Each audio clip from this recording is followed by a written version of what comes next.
Hello guys, welcome back to solution Mitra. So दोस्तों, आज का हमारा क्वेश्चन यहाँ पे देख सकते हो। हमें क्या दे रखा है, एक सर्किट डायग्राम दे रखा है। और सर्किट डायग्राम में क्या पूछ रखा है, हमें दे रखा है consider the circuit shown in figure, the current is equal to. So हमें क्या करना है, इस जो ये सर्किट दिया गया है इसमें करंट फाइंड करनी है। करंट I3 होना चाहिए था। Shown in the figure the current I3 is equal to, जो ये करंट I3 है इस वाली ब्रांच में, वो फाइंड करनी है हमें। ऑप्शन आपके पास दे रखे हैं 5 एम्पियर, 3 एम्पियर, -3 एम्पियर, -5/6 एम्पियर। आप यहाँ पे वीडियो पॉज करके खुद ट्राई कर सकते हैं। और देखिए, हम अपनी तरफ से बताते हैं कि कैसे क्या हो रहा है। सबसे पहले देखिए, यहाँ पे हमें क्या दिख रहा है, हमें क्लोज लूप दिख रहा है। क्लोज लूप कौन सा है, यहाँ देखो, इस पॉइंट से शुरू किया मैंने और ये वाला देखो, एक क्लोज लूप। तो ये क्लोज लूप है, इसको हमने कह दिया ये क्या है, क्लोज लूप 1 है। ये क्लोज लूप 1 हो गया।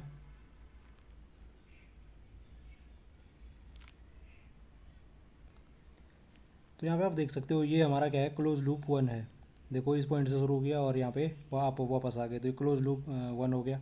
ऐसे ही ये एक दूसरा लूप हो गया, ये देखो, यहाँ पे इस पॉइंट से चले वापस इस पॉइंट पे आ गया, तो ये क्लोज लूप सेकंड मान लिया हमने इसको, लूप सेकंड, और इसको हमने मान लिया लूप फर्स्ट। अब देखो यहाँ पे हम क्या करेंगे, किरचॉफ जो वोल्टेज लॉ होता है, सेकंड लॉ को आप वोल्टेज लॉ को चाहे लूप लॉ को, हम उसको अप्लाई करेंगे और यहाँ पे जो ये करंट है I3, इसकी वैल्यू फाइंड करेंगे। अब देखो, किरचॉफ वोल्टेज लॉ क्या कहता है, किरचॉफ वोल्टेज लॉ कहता है कि algebraic sum of voltage in any close loop is zero. यानी कि summation of V I equal to zero, I की वैल्यू 1 2 3 कितना भी हो सकते हैं, यानी कि V1 + V2 + V3, जितने भी उस क्लोज लूप में आपके वोल्टेज होंगे उन सब का सम कीजिए। आपको क्या मिलने वाला है, उसका एल्जेब्रिक सम जीरो मिलने वाला है। ये हमारा किरचॉफ सेकंड लॉ कहता है। अब देखिए, यहाँ पे किरचॉफ सेकंड लॉ लगाने के लिए हमें क्या करना पड़ेगा। अगर मैं इस क्लोज लूप में चल रहा हूँ, तो जैसे मैं यहाँ पे चला, ये इस पॉइंट से वापस इस पॉइंट पे आऊँगा, इस पॉइंट से चलूँगा तो इस वाले जो रजिस्टर है उसमें हमें पोटेंशियल ड्रॉप देखना है। उसमें वी फाइंड करने के लिए मुझे क्या करना पड़ेगा, इसमें पोटेंशियल ड्रॉप देखना पड़ेगा इस रजिस्टर में। इस रजिस्टर में पोटेंशियल ड्रॉप कैसे निकाल सकते हैं, किसी भी रजिस्टर में पोटेंशियल ड्रॉप जो होगा वो होता है V = IR ओम्स लॉ से। यानी कि उसमें करंट पता होनी चाहिए, उसका रेजिस्टेंस कितना है, उनका मल्टीप्लाई कर दो, आपको उसमें जो पोटेंशियल ड्रॉप होगा या वोल्टेज होगा वो पता चल जाएगा। तो यहाँ पे पता चल जाएगा, फिर यहाँ पे आपको दिख ही रहा है, यहाँ पे दिख ही रहा है, तो हमारा इन सब का सम करूँगा वो जीरो के बराबर आएगा। अब देखो, इसमें करंट आई तो फाइंड नहीं है, मतलब पता नहीं है इस ब्रांच में। तो करंट के लिए हम क्या कर देते हैं, इसमें करंट दे देते हैं। हमने कहा इसमें सपोज ये I1 करंट है। अब देखो, करंट की डायरेक्शन क्या होगी, जैसा भी हम मानना चाहें, हम इसकी करंट इधर को भी मान सकते हैं और मैं चाहता तो इधर को भी मानता। अब वो आंसर पे थोड़ा सा फ़र्क पड़ जाता उससे, वो मैं अभी बताऊंगा करते करते। तो आप चाहो इधर मानो चाहे इधर को मानो, उससे कोई फ़र्क नहीं पड़ेगा। अब देखो, जब मैंने करंट की डायरेक्शन इधर को मान ली, तो जो ये रजिस्टर होगा इसमें जो साइन होगा, साइन कन्वेंशन, वो उसके हिसाब से देना पड़ेगा। जैसे आपको पता है कि करंट किस जिस भी डायरेक्शन में जाती है, तो वो कहाँ होता है, हायर पोटेंशियल से लोअर पोटेंशियल की तरफ करंट जाती है। यानी कि पॉजिटिव टू नेगेटिव करंट जाता है। इसका मतलब ये है कि इस रजिस्टर का ये वाला एंड क्या हो जाएगा, पॉजिटिव, ये नेगेटिव हो जाएगा। तभी तो करंट इधर से इधर जा रही होगी इस ब्रांच में। ऐसे यहाँ पे देखो, ये तो हमारी बैटरी है ही, इसका तो हम कुछ कर नहीं सकते हैं, ये पॉजिटिव एंड हो गया बैटरी का, ये नेगेटिव एंड हो गया। ऐसे ही इस बैटरी का ये पॉजिटिव एंड, ये नेगेटिव एंड। सेम हम यहाँ पे करेंगे, इस वाली ब्रांच में हमें करंट देनी पड़ेगी। अगर पोटेंशियल ड्रॉप देखना है इस रजिस्टर में तो ठीक है, हमने करंट हमें पता नहीं है, हमने इधर को ही दे दी, डायरेक्शन इधर को ले ली, I2 करंट दे दी इसमें। देखो, इसमें करंट I2 है, इधर से इधर को जा रही है, इट मीन्स इसका पॉजिटिव यहाँ रहा होगा, नेगेटिव यहाँ रहा होगा, तभी तो पॉजिटिव टू नेगेटिव करंट इस ब्रांच में जाएगी। ठीक है, ये पॉजिटिव नेगेटिव दे ही रखा, और ये वाला बैटरी है तो ये पॉजिटिव ये नेगेटिव हो गया। अब देखो, आपने साइन दे दिया। अब साइन कन्वेंशन के अकॉर्डिंग क्या लेते हैं, हम साइन लेते हैं। जब भी मैं पॉजिटिव टू नेगेटिव चलूँगा, पॉजिटिव टू नेगेटिव चलूँगा तो मैं साइन लूँगा किसका, पॉजिटिव का। और जब मैं क्या करूँगा, नेगेटिव टू पॉजिटिव चलूँगा तो मैं साइन लूँगा किसका, नेगेटिव का।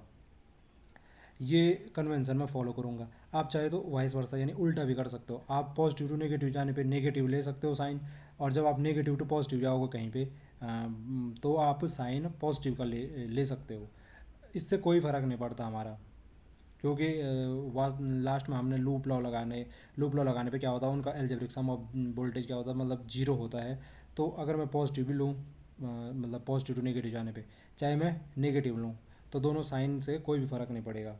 पर एक ही आपको पूरे लूप में एक ही क्या बोलते हैं, एक ही रिलेशन फॉलो करना पड़ेगा। यानी कि अगर मुझे ये रूल फॉलो कर दिया मैंने, पॉजिटिव नेगेटिव पॉजिटिव, तो पूरे लूप में वही करना पड़ेगा। ऐसा नहीं कि आप बीच में कहीं पे बदल दो, कहीं पे पॉजिटिव टू नेगेटिव आपने पॉजिटिव ले लिया, कहीं पे पॉजिटिव टू नेगेटिव आप नेगेटिव ले रहे हो। जो फॉलो करोगे वो पूरे लूप में फॉलो करना पड़ेगा। अब देखो, यहाँ पे किरचॉफ वोल्टेज लॉ से मैं यहाँ पे सबसे पहले इस पॉइंट से चलना शुरू करता हूँ। किसी भी पॉइंट से आप चलना शुरू कर सकते हैं। हम चाहते तो इधर से इधर को भी चल सकते हैं, आपकी मर्जी, आप लूप में कहाँ से कहाँ जाना चाहो उससे कोई फ़र्क नहीं पड़ता। हम इधर से इधर को चलते इस लूप में। हम इधर से इधर गए तो देखो यहाँ पे इसमें वोल्टेज ड्रॉप कितना हो जाएगा, V equal to I R से।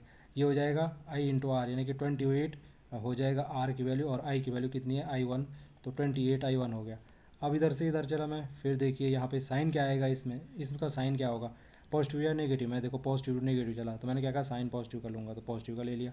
अब देखो इधर से इधर चला हूँ मैं, फिर से क्या, इस वाले में देखो ये 6 वोल्ट की बैटरी है, इसमें मैं पॉजिटिव टू नेगेटिव चला हूँ। पॉजिटिव टू नेगेटिव चलने पे साइन क्या लेना है, पॉजिटिव का लेना है, तो ये प्लस का 6 हो गया। और फिर यहाँ से गया, यहाँ से देखो यहाँ फिर से इस वाली बैटरी में पॉजिटिव टू नेगेटिव चल रहा हूँ, तो पॉजिटिव टू नेगेटिव चलने पे साइन फिर से पॉजिटिव का लूँगा, तो ये कितना हो जाएगा, प्लस का 8 इक्वल टू क्या हो जाएगा, 0 के बराबर होगा। यानी कि इन सब का अलजेब्रिक सम ऑफ जो वोल्टेज होगा इस क्लोज लूप में उनका 0 हो जाएगा। यहाँ पे देखो मैं वापस इस पे आ चुका हूँ, तो ये क्लोज लूप मैंने कंप्लीट कर दिया है। यहाँ पर से आप देखो इसमें से आप I1 की वैल्यू आसानी से फाइंड कर सकते हो। I1 की वैल्यू क्या हो जाएगी, 8 से 14 ये इधर जाएगा, तो ये माइनस का 14 डिवाइडेड बाई क्या हो जाएगा 28। इसको थोड़ा सिंप्लीफाई करोगे तो ये हो जाएगा माइनस का 1/2 एम्पियर। ये आ गई आपकी क्या, I1 की वैल्यू। अब यहाँ पे देखो हम जो मान रहे थे कि I1 जो करंट है वो हमने कहा था कि मैं इसकी जो डायरेक्शन है वो आर्बिट्ररी कहीं भी ले सकता हूँ। मैं चाहे इधर से इधर को लूँ, चाहे मैं इधर से इधर को लेता, उससे कोई फ़र्क नहीं पड़ता है।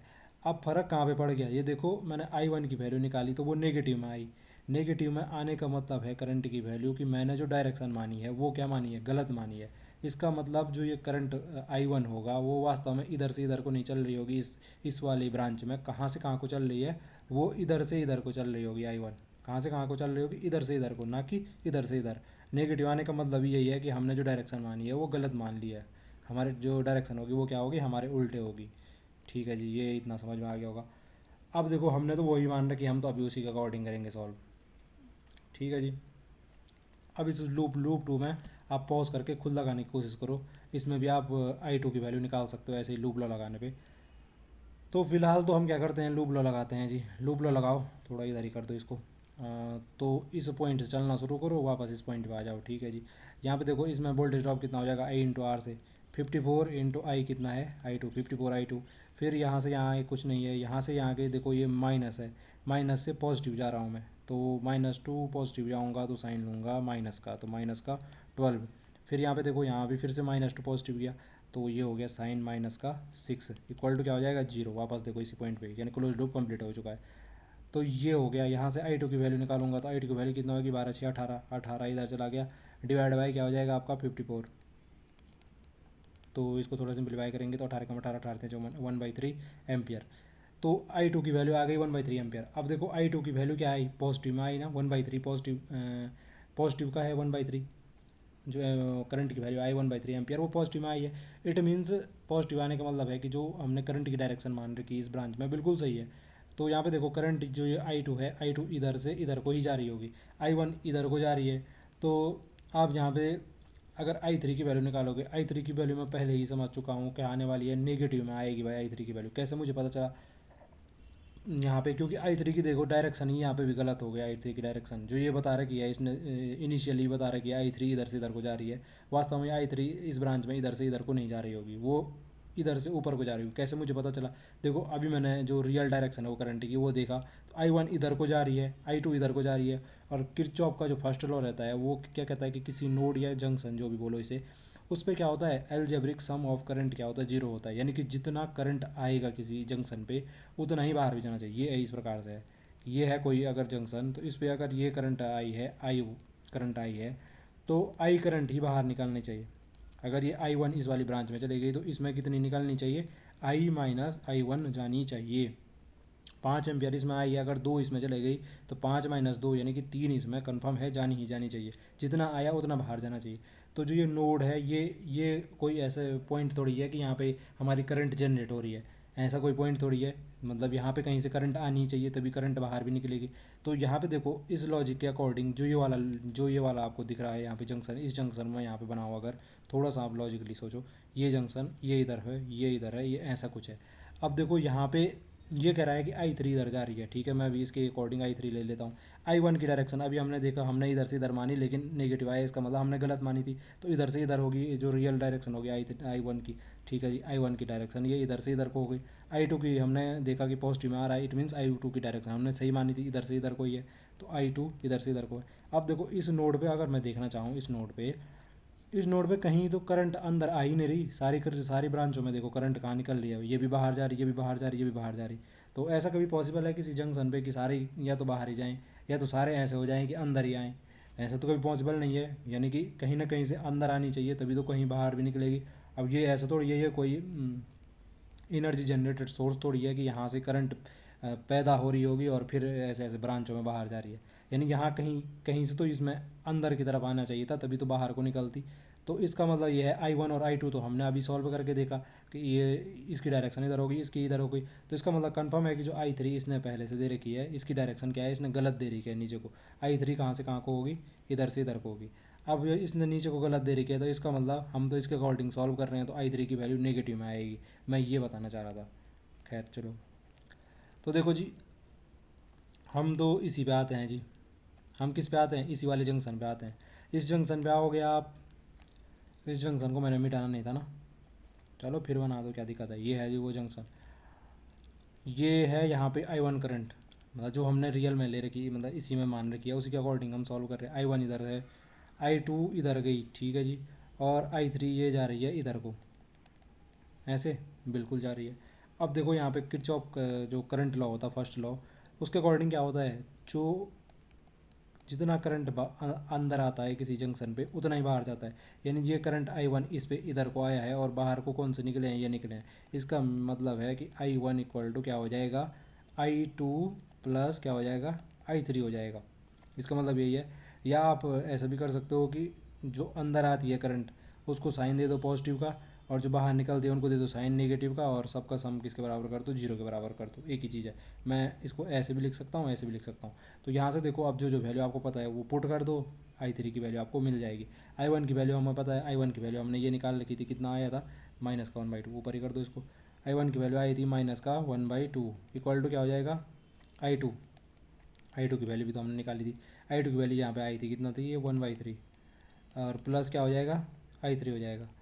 अब इसको सॉल्व करोगे तो I3 की वैल्यू क्या हो जाएगी, I3 की वैल्यू हो जाएगी ये -1/2, और ये 1/3 इधर से इधर जाएगा, ये भी -1/3 हो जाएगा। इसको सिंप्लीफाई करोगे तो ये 2 इधर मल्टीप्लाई, 3 इधर मल्टीप्लाई, तो 3 और 2 हो जाएगा 5, -5, और नीचे हो जाएगा 3 2 6, -5/6 एम्पियर। तो देखो I3 की वैल्यू मैंने कही थी ना नेगेटिव आएगी। नेगेटिव आने का मतलब ये है कि ये करंट की जो डायरेक्शन है वो गलत है, नीचे को नहीं है, ऊपर को है। और आंसर में भी देखते हैं कि -5/6 है, नहीं है। I3 की डायरेक्शन नीचे को है तो -5/6 आनी चाहिए। I3 की वैल्यू ये आई ना, -5/6 आई हमारी, तो बिल्कुल -5/6 आई। और ऑप्शन में देख लीजिए, यहाँ पे ऑप्शन में देख लीजिए, बिल्कुल ऑप्शन नंबर डी में आप देख रहे हो कि -5/6 एम्पियर थी, तो ऑप्शन नंबर डी राइट था। आई होप जो ये कॉन्सेप्ट था वो आपके समझ में आया होगा कि कैसे किरचॉफ वोल्टेज लॉ हम किसी क्लोज लूप में लगाते हैं, और कैसे हम उसमें करंट फाइंड कर सकते हैं, कैसे क्या कर सकते हैं। तो आज के लिए यही था। आई होप ये जो कॉन्सेप्ट वो आपके समझ में आया हो। आज के लिए इतना ही, आपसे फिर मिलेंगे अगली वीडियो में। अगर आपको वीडियो पसंद आई तो प्लीज़ चैनल को लाइक शेयर सब्सक्राइब करना ना भूलें, ताकि हमें इसी प्रकार की वीडियो बनाने का मोटिवेशन मिलता रहे। एक बार फिर से आप लोगों का वीडियो देखने के लिए धन्यवाद।